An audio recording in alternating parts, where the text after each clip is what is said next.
Get in here.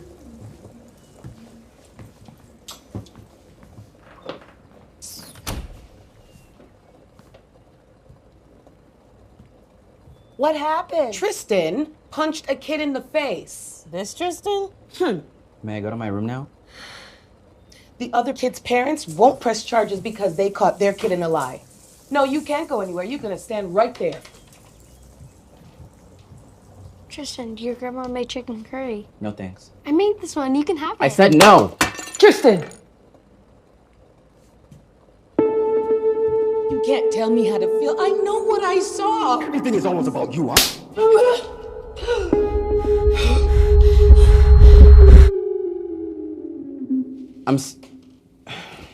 I'll clean it up. Where is all this anger coming from? I never raised you to put your hand on anyone. Get up, go to your room. You're making it worse.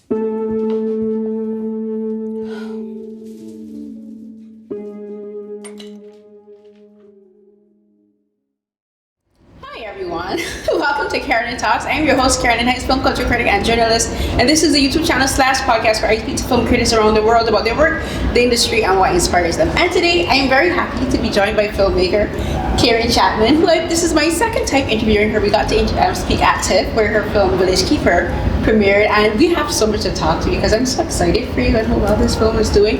And next to her, we have the producer of the film, Enrique Miguel Baniqued. That's pretty good. Thank you. Thanks for having us. Thank you so much for taking the time to join me. Today we are here in Toronto. We are at the Cine Film Festival, which Enrique told me about, which I had not known of before, but I will definitely be checking out for the future. And one of the reasons I really want to speak to you again, Karen, and speak to you, Enrique, is Village Keeper has now had its theatrical release. It has shown at different film festivals in Toronto, and it has been nominated for multiple Canadian Screen Awards here. And I'm so proud of you because you have the entire main cast has been nominated for awards. You have Olunike, you have Zahra, you have Maxine and Micah, all nominated. First of all, what does that feel like for you to not only just have one or two, but all four of the main actors in the film nominated for a Canadian Screen Award?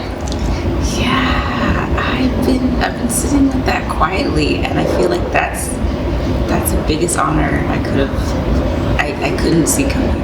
You know, just that their contributions are being considered alongside wicked, amazing films across Canada means so much, and I'm so glad to kind of see them take up space in that category. And yeah, it is because when I got the press release for it, I scrolled down, I saw, Village Keeper has been nominated for the Best Motion Picture. And then I scrolled down further and the actors saw Olunike. Then I saw Zahra, Maxine. I was like, oh my gosh, I just was like... All three of them. All three of them. And I'm just like, I'm so proud because one of the things that makes me so proud is that this story is such an... I was rewatching our interview where you said it's so specific, is familiar. And that is a film like this has been nominated with characters like this, played by actors like this, because they're all dark-skinned Black people, and they're telling a very specific story, but it's one that's very relatable to so many people in our communities. And that does not happen very often, even in a city like Toronto, even in a country like Canada, where you have where it's considered a multicultural and melting pot. That is still very rare. So I was just like giddy, and I was just like hee hee. And legit, that is how I act. People think I'm joking, but and then to have it happen, I think at a time I can't get away from talking about politics because that's something that I feel very passionate about, where film and politics and culture coalesce, they collide. You can't say art is separated from politics because art is informed by politics. You know, and in your film you talk about the politics of being Black women in a city like Toronto. You talk about the politics of grief and familiar relationships, and I was just like, a film like this got nominated for that. And for you, Enrique, as a producer, what is that for you? Because this is for both of you, this is your first feature film directorial debut, and this is your first film as a producer, and what is that like? It is such an honor, and it was such a surprise just seeing that the morning of, because I didn't even think, I completely forgot when the announcements were going to be, and then I woke up to a bunch of texts from our crew, actually, so I went straight to looking at it on the website, and when I saw it, I was actually shocked. like just because of the quality of films that came out for Canada this past year, and seeing our film being on par with that, it being both our first, and also speaking to the budget that we had to work with, it just says a lot about what we were able to make, and the people that have been able to see it so far.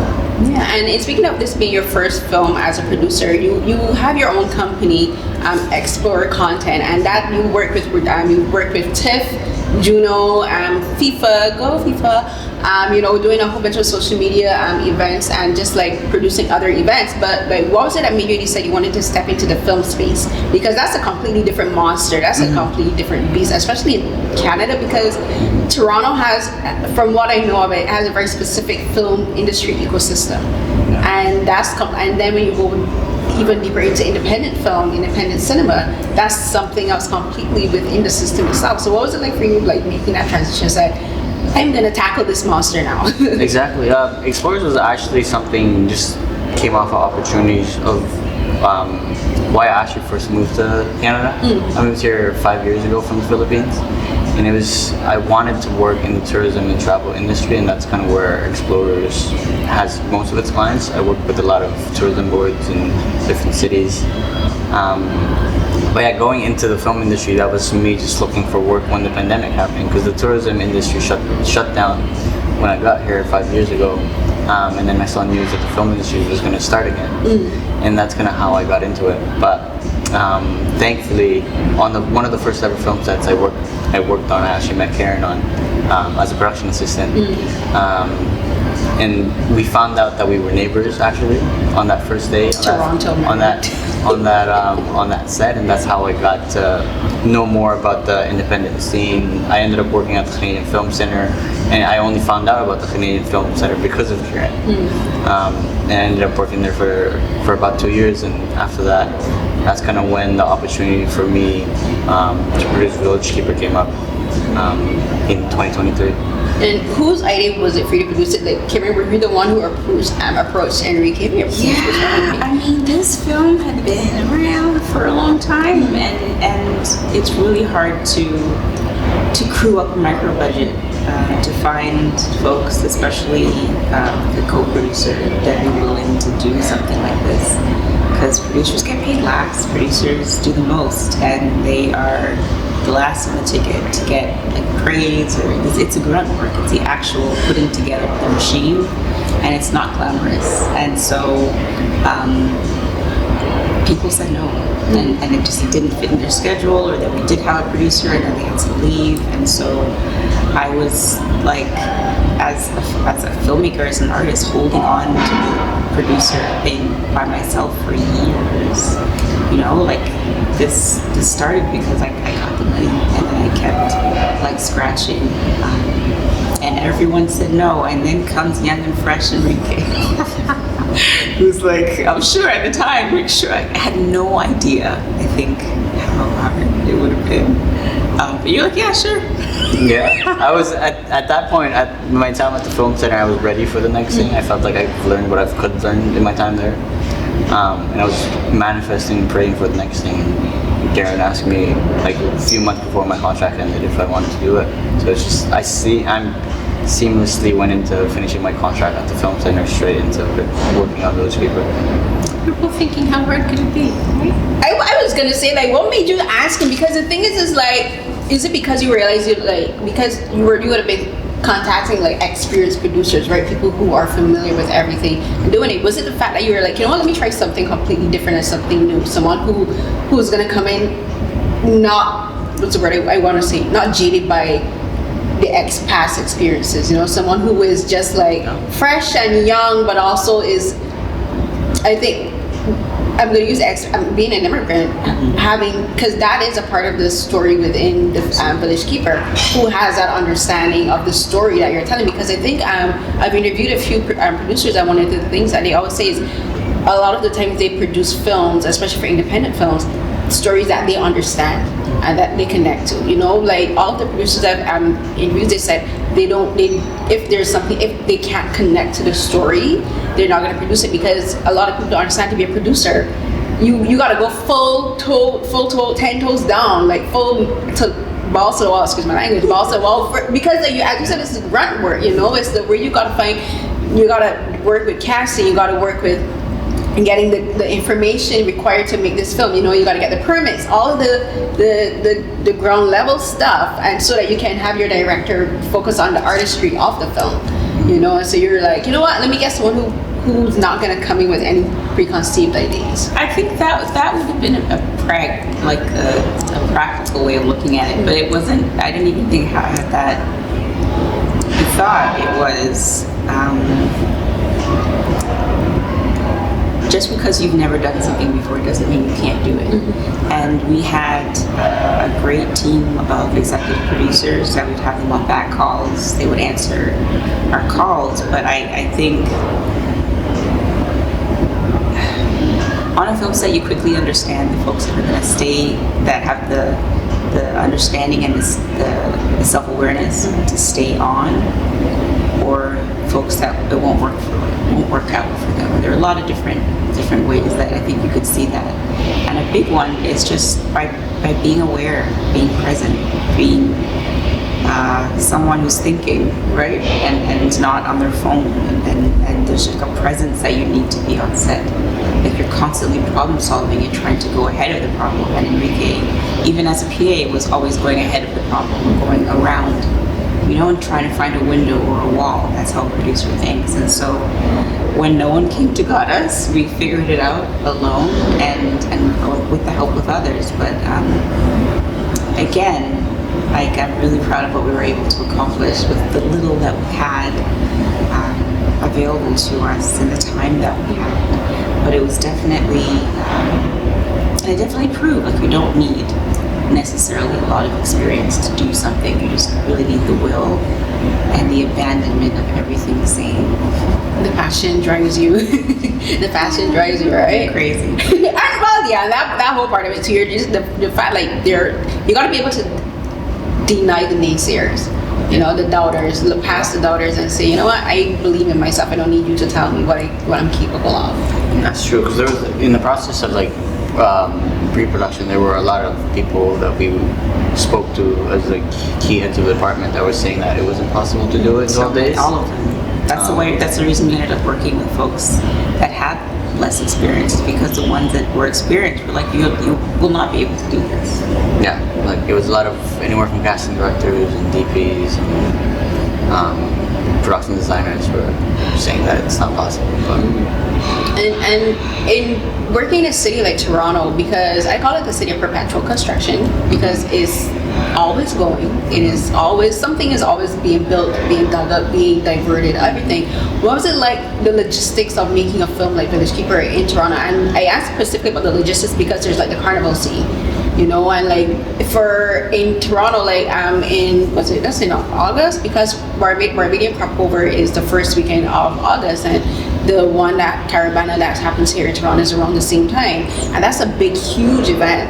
And you guys didn't film during the actual festival, but did you? we actually did. You did? I thought that you guys just found a way to like create a smaller you did. Oh, so okay, now tell me about that craziness, because like permits, we wanted to make sure that if we did it, we could show it, and we weren't, you know, putting anyone in like any duress or like doing anything outside of the permits that we were allowed to do. And so we found a band that would invite us, and that was a very hard thing to do because it's never been done before. So when you're pitching something to someone who has no foundation for what do you mean you want to shoot a film playing bass, you know? And so we found Sunline, and they were very generous. They were very generous. Like they welcomed us. They made sure that we had what we needed, and they saw the vision. And so you got that started out, but then what's like the actual filming logistics? Because you have the camera people, you have the sound technicians, you have makeup here and makeup involved, you have to have security for everyone, because you got to make sure that even while the band itself, the organizers of the band are welcoming, you can't predict what the actual participants in the band are going to do. Yeah. You know, Carnival is like crazy. People get some, it's the heat and alcohol are a terrible combination. People act up, you know, and like people, when they see cameras, they'll act even more of a fool because they're like, that's my moment to shine. So like, talk to me about just that, because in hearing you say that, and then thinking back on the scene, like there's so much that's involved in carrying that out, and also making sure that not only does it happen, but it has to stay within the script with what's happening on the page and what you planned out, you know, what you planned with the actors and like the sound technicians and all of this, and the score and the music, and you got to make sure that all of that flows and it works so that you have something workable to use in scene. Like, what was that like for both of you? Just like a lot of moving parts. I think the biggest. There were few. There were many. Well, Karen had to direct it from her home. Yeah. So firstly, I filmed Caravan for years, right? Just as, you know, a filmmaker that loves mass and loves capturing the moment. So I had a good relationship and understanding for the logistics of what we would need on the day, knowing I couldn't be there, right? Because I had just had the baby, and so we had a solid plan. We knew that cell phones wouldn't work. We had a plan, but of course, once you get there and the sun's shining and the heat is hot, so I tried to give them as much of a plan as possible, and then there was a shot list. Yeah, there was a shot list. That you did and didn't follow. Okay, there was a shot list, there was a plan, but of course logistics and being anywhere outside of your eye view, you'd never find anybody on the day, and so I had to direct from WhatsApp, you know, like my daughter was like a day or 2 days old, and yeah, that was rough. I wanted to be there, but I couldn't. Talk about a trial by fire, huh? Yeah. Like, and that's her first. That's her first one. That was also my first time at Caravan, so I've never really heard of it. Never played before. I've never heard of it before and all that, but I think what's given me confidence in terms of shooting events like that, because that's connecting me back to Explorers, like that's most of the stuff we cover is like a lot of events, big events in the city, and how we got to get all the permission and the media passes for that. It's like Caravan or the Toronto Carnival sends out does a media event. And that's kind of how we got connected to Sunlight Masses. I met one of the leaders of that group there, and we just pitched them the idea, and they were just open to it. Well, extra kudos to the two of you and the cast and the crew for like working through that. Like, I can't even imagine. Like, I should be ashamed, but I've lived here since 2000 and I've never actually attended Caravana. But being from the Caribbean, I understand it. and I watch the videos and I know how it goes. And something else that I want to talk about with regards to logistics and filming in Toronto is like the opening shot of the film takes place with Olunike, who plays Jean, running the TTC. You know, like what is that like? You know, because again, the TTC can be quite unpredictable, and again, so many things can go wrong. And I want to talk about these things because I want people who are watching to understand what goes into making a film. Because, you know, it's not just picking up the camera and shooting it and saying that's a wrap and going back and editing. Like, there's so many steps, minute steps, and everything that goes into it, and like it makes it hard not only for the filmmakers and the producers, but for the cast and the crew that's involved. And I want people to understand, like, film is hard. Making a film is very, very hard. It's very, very hard, but it's also a lot of fun. There's also that. I mean, we had again a very good plan. I knew we wanted to shoot the subway sequence in a particular way. We had to have structure around it, but we also knew that we wanted it to feel live. We wanted it to feel, you know. And so we had some extras that were timed to come in on certain subway stops. There's no cell phone. That was a nightmare. That was a nightmare. There was no cell phone. You can't hear anything. So we had walkie. We had like systems and we had things in place. But again, our plan was based on. We'd also done it before. We didn't have like a run through. But that was our first day of shooting. It rained that day. And so. we didn't know if it would work until the moment, like the frame started to move with Olu in it, and then I knew we had a film. You know, like it was a lot of, we'll see. Yeah, but I think that's the great thing about Toronto, like how easy, how accessible it is to film. Like it was quite easy to get the permits at the TTC. It's actually one of the cheaper permits to get.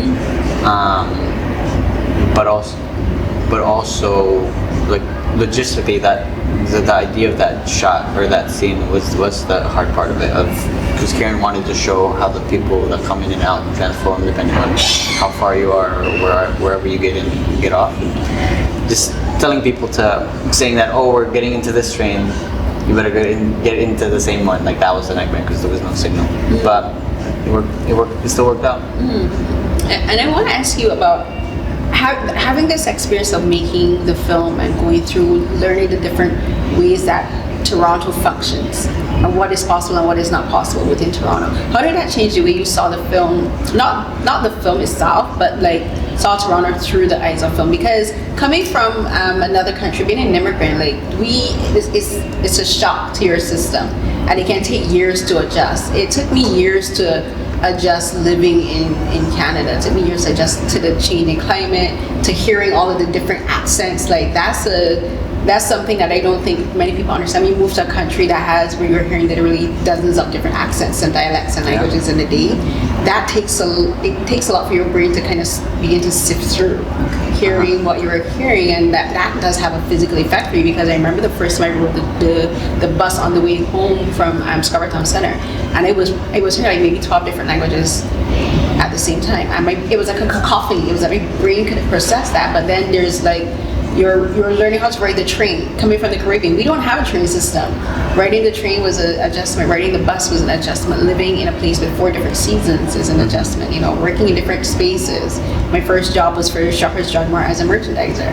I worked in Gap. I worked in private nanny works and all stuff. But a lot of these different experiences changed the way that I see the city. You know, it changed the way that I relate to the city. So for you, having just moved to Canada, like not only a few years prior, and you said just before the pandemic, which was a whole culture shock for everyone, like being on lockdown and the city being quiet, to then going back to boom, it's noise again, and it's the hype of making a film. Like, how did that change the way you saw Toronto, and like the way, like you were like, this is not what I was expecting? I think just being around the industry and meeting the right people, I think that's I mean, I feel like my mentality of things is affected by the people I'm surrounded by, and the people I've met have been more often than not positive and have given me the right perspective of approaching things, and that's how I kind of have seen it. But yeah, it's like in terms of like, again, just going back to film in Toronto, it's like it's such a city that's open to it, and I feel like that's led me to just accept that that's how it works, and just like see the positive in it rather than the negative.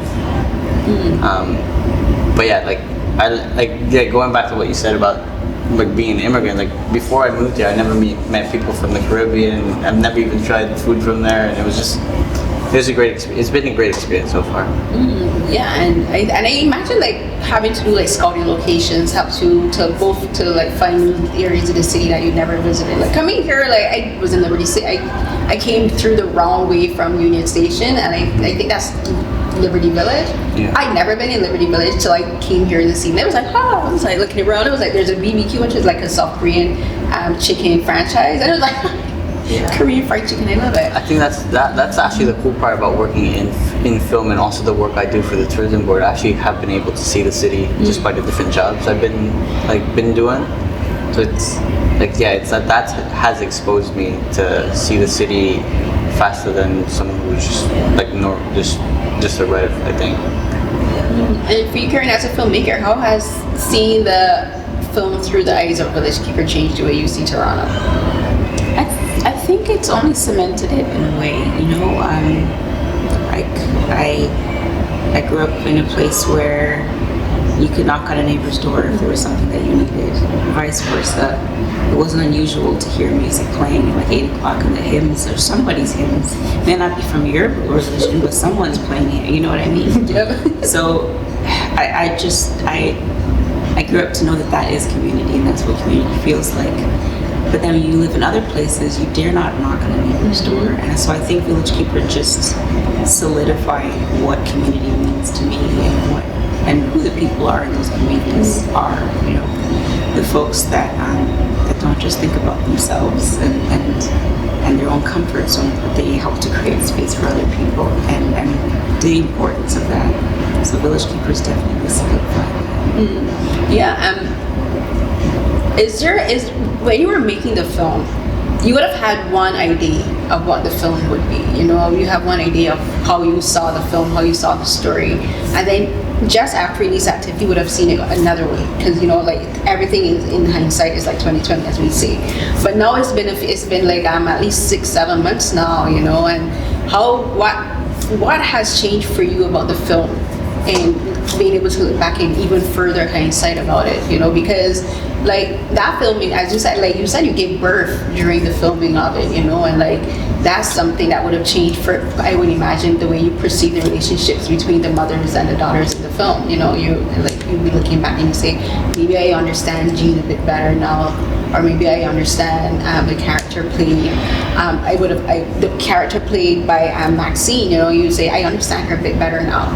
You know, and even Tamika, the daughter, you're like, I have a daughter now. I can understand these perspectives a bit differently. What has that been like for you? Like being able to look further back.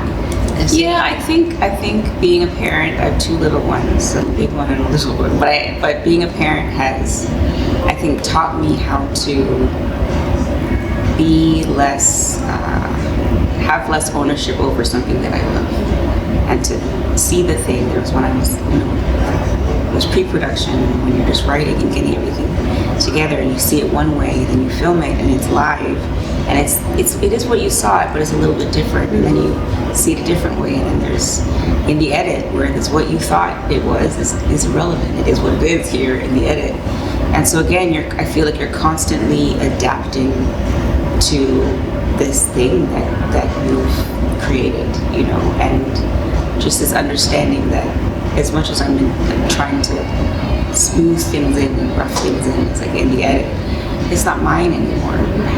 Now it can't just be a conversation with myself. It has to be something bigger. It's got to feel like it's having a connection with people. So I've been able to adapt, I think, my expectations and my understanding of the film as we've grown. I think through the process. Sometimes it's been smooth, sometimes it's been kicking and screaming, but it's just, it is what it is, and just to be grateful for the bumps and the honey along the way. And I imagine it's different for a feature film versus like your documentaries that you've done before. You know, you've done documentaries, you've done short films, you've done work on episodic TV, and all of those have their own charms. You know, they have their own pros and cons, but because a film like Village Keeper, because it's been getting so many different reactions from people, you know, it has a theatrical release that's being shown in the cinemas here. How has that? I was genuinely wondering, like, what is it like for you to just be kind of having all of this attention just suddenly for this film, and you would have been like, but I have my effort there too, you know, like. I am, if I could, you know, think of a turtle, if I could think of you can edit that, if I could think of a creature, it would be a turtle. Like I like people, but I also like the ability to like have, you know, and so it's been a lot of attention that has that's made me uncomfortable, to be honest. I struggle with words like deserve, you know what I mean? And we talked about it in our interview, you know, about like women depriving themselves. Like what? But it's not just that. For me, it's like relative, you know, like to say that I deserve or this deserves, like it's so subjective. And so I'm grateful and in awe that the film is having like such a great reaction with folks. But I'm still learning how to deal with like the attention of it, you know. You gotta be like Gina, take bits and bits. Yeah. Take it and set it aside, come back to it, take some more and set it aside, right? I just want to keep showing up as my like authentic self. In order to do that, like a part of that needs to be protected as well. So I'm navigating for what that is. But it's been it's been transformative sharing this film with audiences. Like it's not the same as a short film. It's not the same as like having something on TV, but being in an audience with people and hearing them, their breath, and hearing, you know, just reactions that can be contagious. Like there's nothing like it, and I don't think I've ever, I've never experienced anything like it, and it's a beautiful thing. So the idea to have like a film in a theater is, I couldn't have asked for more. So I'm really, really grateful. I'm very shy. I get it. I'm a very shy person naturally. Like doing this job has taught me to be a bit more extroverted, and to be a bit more vocal. I'm a talker. I talk a lot, but I usually talk a lot at home. You know, like talking with my twin sister or to my dog, I talk a lot. But when when I'm out, I like more shy and like try to watch what I see. And I love watching people. I love watching what people say and do, and observing people. And that's one of the reasons I love film, because film gives me the opportunity to watch people and watch people from different countries and from different cultures and having different stories and experiences, and watch that. But then also be able to be reclusive as I'm doing it. You know, like it can be in a theater, but it can also be at home. You know, where I can pause, process, and play again. The beauty of watching from home. But we also need to be able to get up. You know, we gotta be like Gene. We can't be in our boxes for too long. You know, we gotta get out. And Enrique, I need to ask you, like for a film like this is a film about a black family, and it's centered around black women. And I am always fascinated about how sometimes some of my favorite films about women are actually directed by men.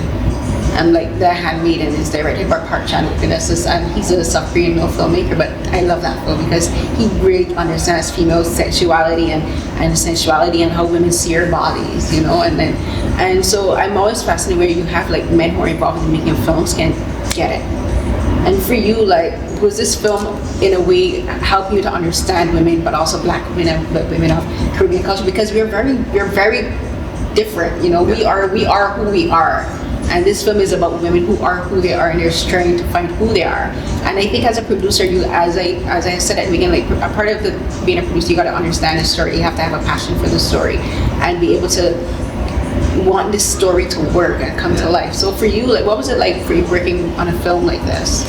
I think working on a film like this, it was just eye-opening.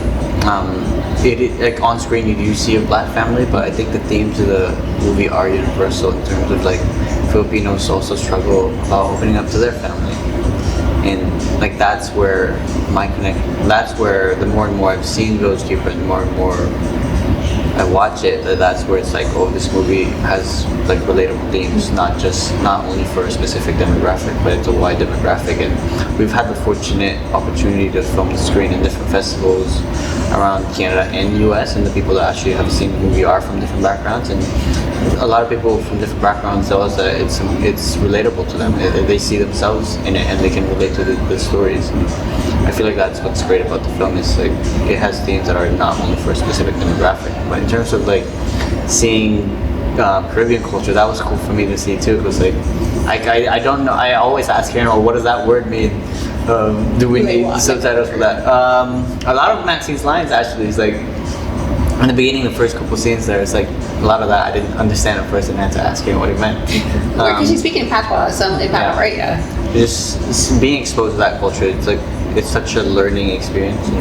But at the end of the day, I think that the film is just like a human story, and that's what made it relatable. Mm-hmm. What is something that you, in talking about looking back in hindsight, that you wish you had done differently?